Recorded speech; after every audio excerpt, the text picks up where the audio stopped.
This is Gareth Southgate, and this is the Three Lions podcast.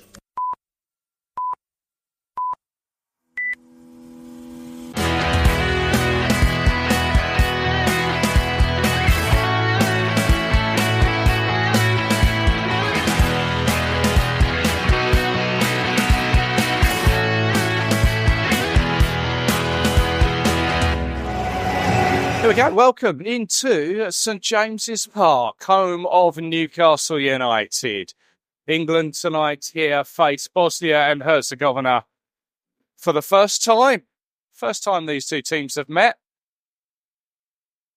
Took a coach up here today. Arrived in the city at about 3 o'clock. Enough time just to grab a beer, get something to eat. It's the first time I've ever been to Newcastle, and I have to say I am mightily impressed. Helps probably that the sun is out and it's warm. It's warm enough for shorts and a t-shirt. Not something probably that occurs too often, maybe at the beginning of June up here. But no, it looks a nice compact city, easy to get around. Loads of shops. No sign of shops being boarded up or anything like that.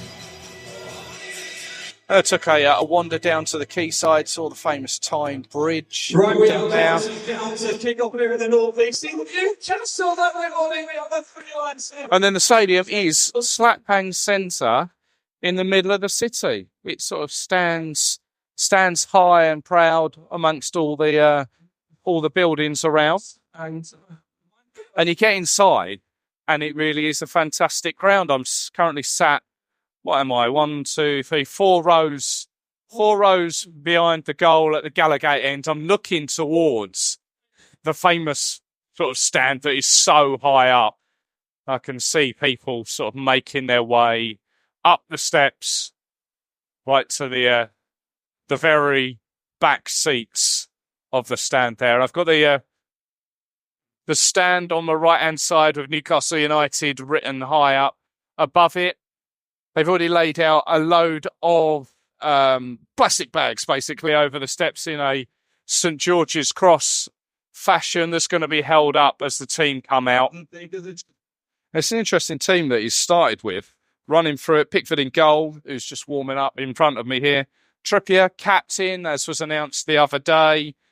We got Konsa, Gallagher, Lewis Dunk starts, Mike Gay, Cole Palmer, Trent Alexander-Arnold, Ollie Watkins is in, Eze is in, and Bowen is in. So it's not a mix and match, but it's certainly what Gareth Southgate said, that he's going to experiment with a few players and formations. So we'll see maybe how long that lasts for. He might change it at half-time, might change it around the hour mark.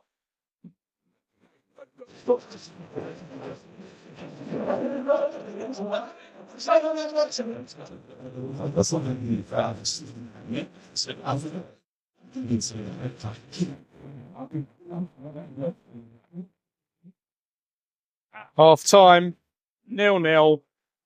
Nothing to really get excited about. England playing in the purple number. Bosnia are in all white. There's not a real great deal to say about that half.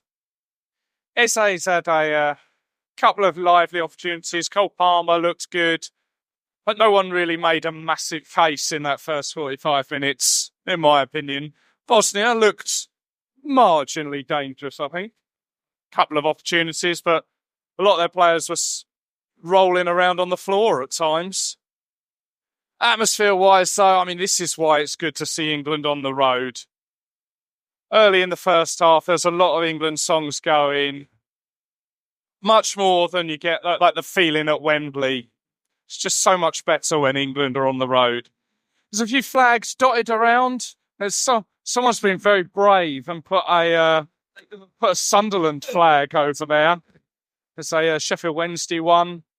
Notts County over there. Ruislip. Birmingham.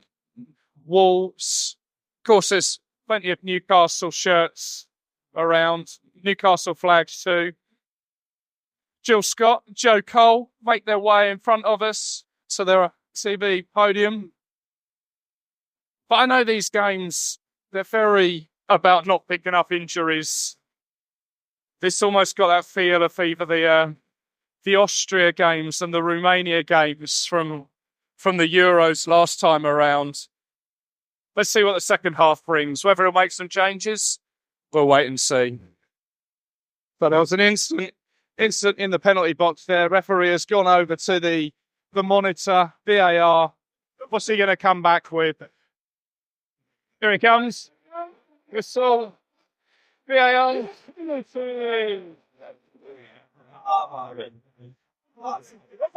England have got a penalty right in front of us here. Cole Palmer's got it.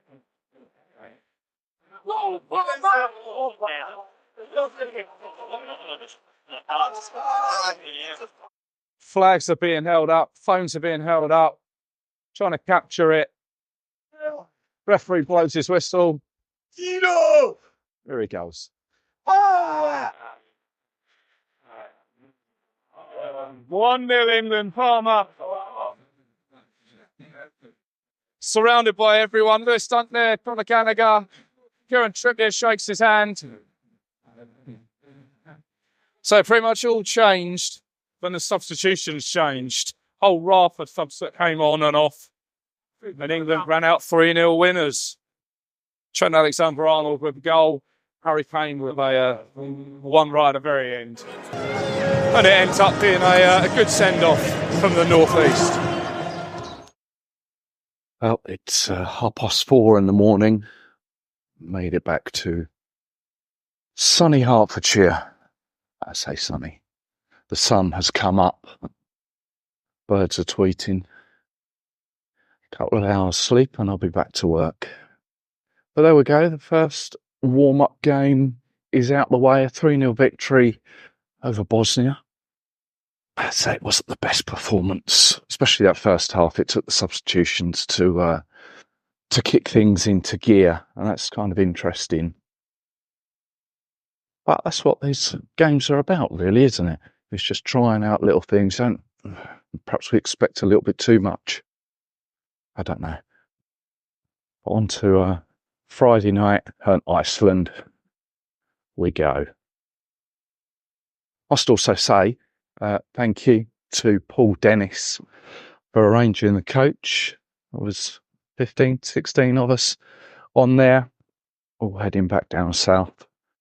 It's always good. I've mentioned it many times before, and England fans organise coaches and transport for fellow supporters. So yeah, hats off to Paul. Cheers for that.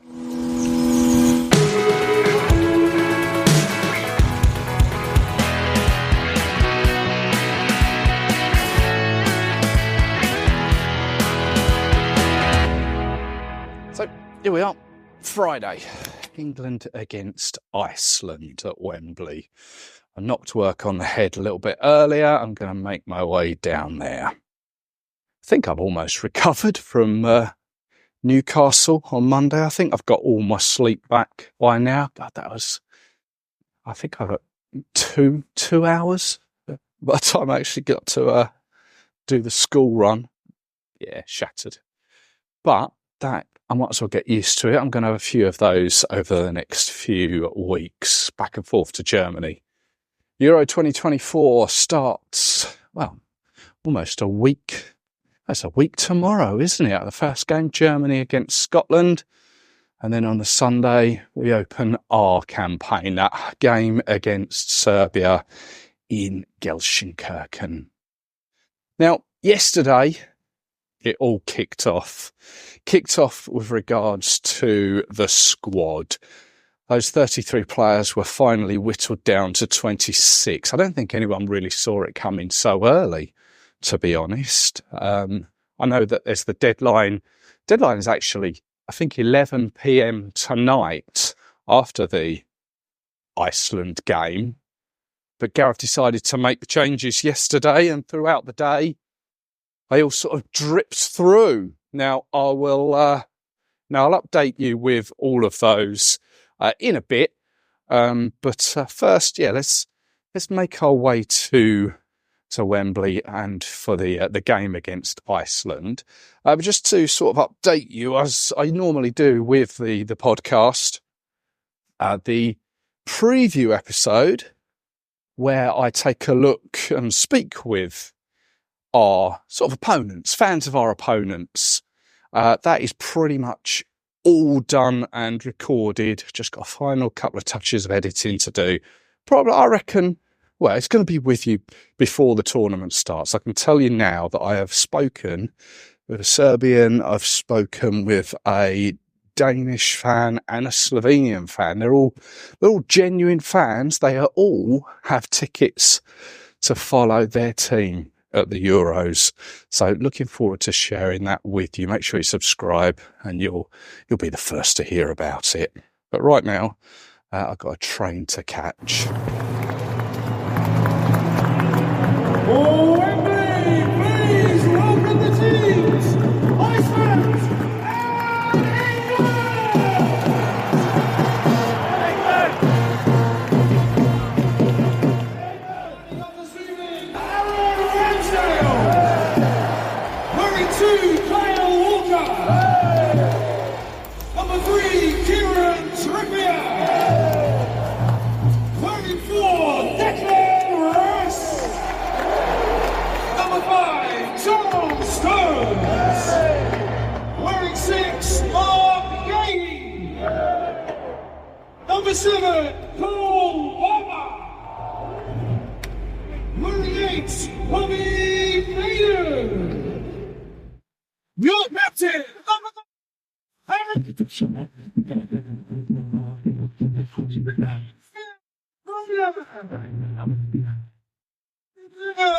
Anthony Gordon. Oh my God. Iceland 1-up. So 12 minutes in, the fella just picked the ball up, ran with it, slotted it past Ramsdale. They're not going to do it again, are they? That's killed the atmosphere.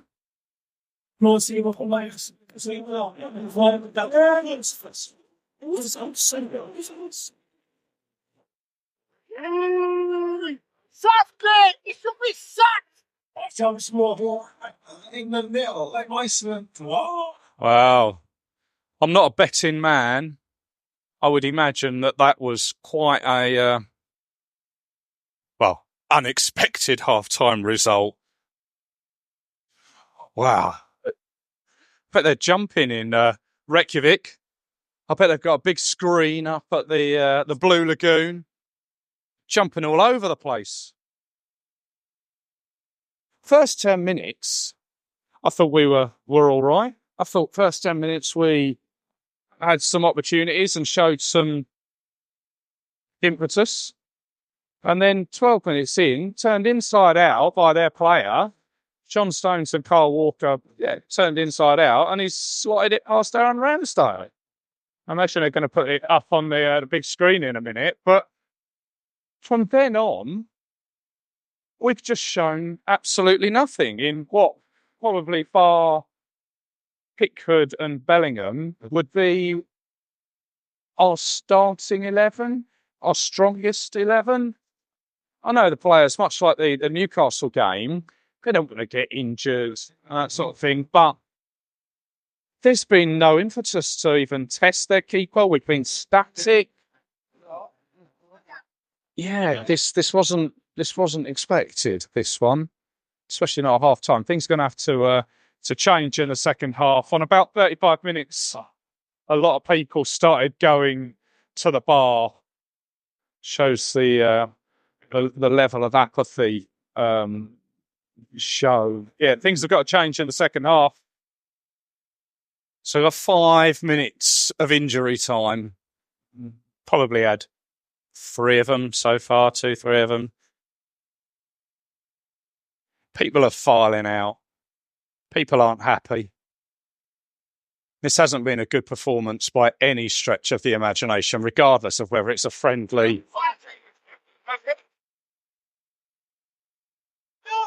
Oh! Trent's just put it across the box. Past the post.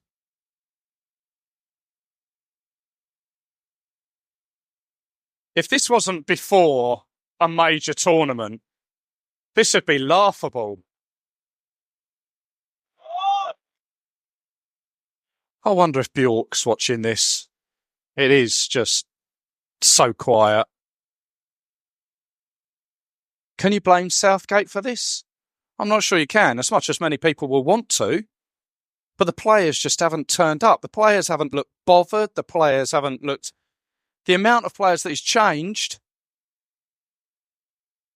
Full time. It's happened again. It has happened again. There can't be many of us who've got tickets for both times this has happened. People aren't happy at all. Never thought that I'd see this. Never thought that I would see us lose to Iceland once. Never thought I'd see them lose twice to Iceland. Good grief. I'm trying to remember the last time we lost a pre-tournament game. Dear me. I think the media are going to go to town tomorrow and the next day. The next week is just going to be full of very negative England stories.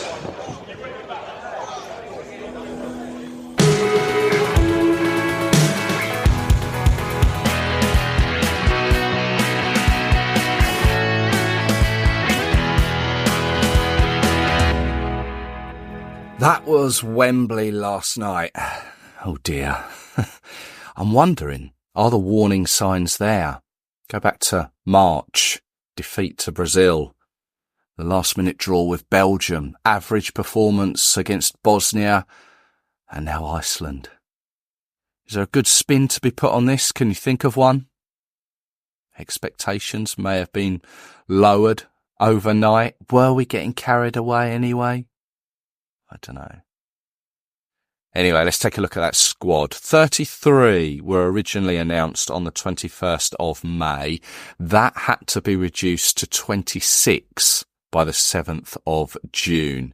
Now, on the 5th, football correspondent David Ornstein announced that Tottenham's James Maddison had left the camp 2 days after coming on as a 62nd minute substitute for Cole Palmer in that game against Bosnia at Newcastle.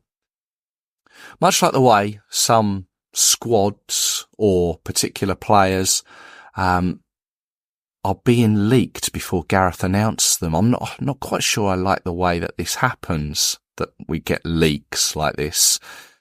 Should be used to it now. Whether there is a story in this James Maddison one, that remains to be seen. But he had previously earned 7 caps, made his debut back in 2019. That was the 7-0 home win over Montenegro. That was whilst he was a Leicester player. Then on the following day, that's when it all happened. Matt Law of the Daily Telegraph tweeted that Curtis Jones wouldn't be in the squad. Not a huge surprise, to be honest. He was one of the uncapped players of the 33. Decent season for Liverpool. I'd expect to see him return, maybe for the Nations League campaign in the autumn. At the same tweet, he also mentioned Jarell Quansah, much like his Liverpool teammate Jones. Unsurprising, but if he keeps performing, he'll get another crack soon. Later in the day, James Trafford was omitted, the Burnley keeper. Although another with no senior caps to his name, I did wonder if he would have snuck through just for the tournament experience. It is a place where the third keeper spot is never going to play anyway, but he'll have his chance at a later date. But it was then that the bombshells began to hit again. David Ornstein, Grealish and Maguire both out. Maguire with a calf injury. One of the team's most experienced players, 63 caps to his name, 7 goals, 2 World Cups, 1 Euro final, a Nations League final, and always one of Gareth's regulars. But injury has called time. I do wonder if we'll ever see Maguire in an England shirt again. I wonder. Grealish is perhaps the surprise call. Now, he came on against Bosnia for his 36th cap.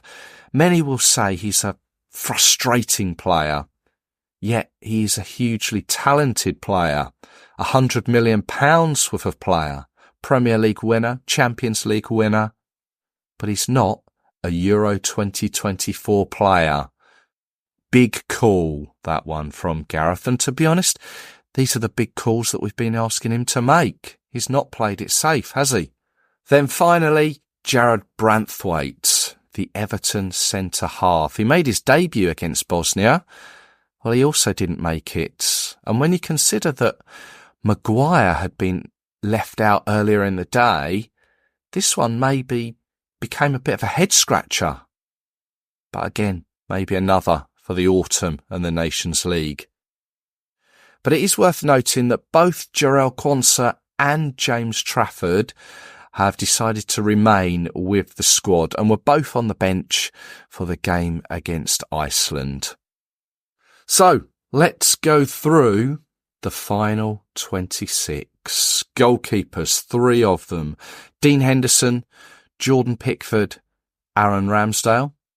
Defenders, 8 of them. Lewis Dunk, Joe Gomez, Mark Gay, Ezri Konsa, Luke Shaw, John Stones, Kieran Trippier and Kyle Walker. 5 midfielders, Trent Alexander-Arnold, Conor Gallagher, Kobe Mainoo, Declan Rice and Adam Wharton. And then up front, this is where you could say we have the abundance of talent, and we've got 10 of them.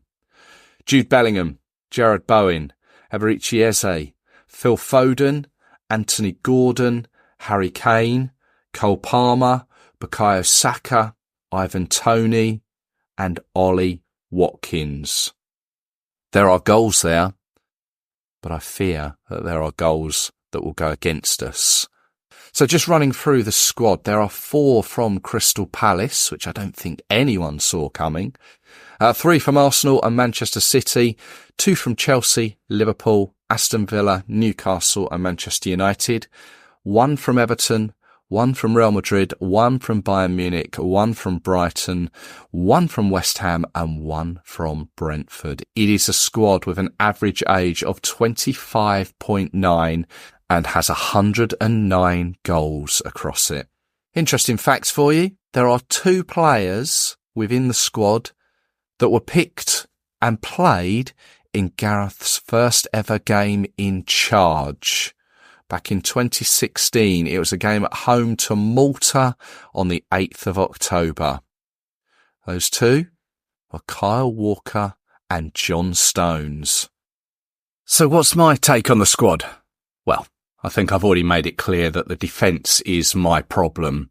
Could well be our Achilles heel. We were caught flat-footed on a couple of occasions against Iceland last night.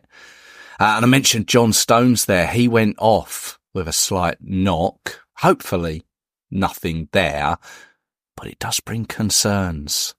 Luke Shaw still worries me. Gareth dropped Maguire for carrying an injury, yet has taken Shaw. And he said something along the lines that he could be available later in the tournament. I do wonder how Trippier feels hearing that. And as good as Adam Wharton appears to be, let's be honest, he's only had 28 minutes of international football. Is that wise? Is that clever? Kobe Mainoo, no one had a good game against Iceland, but is this a step up too soon for him? Let's just also remember how old some of these players actually are. And we're hoping that they'll win us a tournament. It's an incredible pressure to be put under. And as for the forward line, well, it is colossal. Any other nation would be crying out for players like that. Every one of those players could get into another Euro 2024 team. But I think on the whole, it is a case of what Fat Les sang in Vindaloo.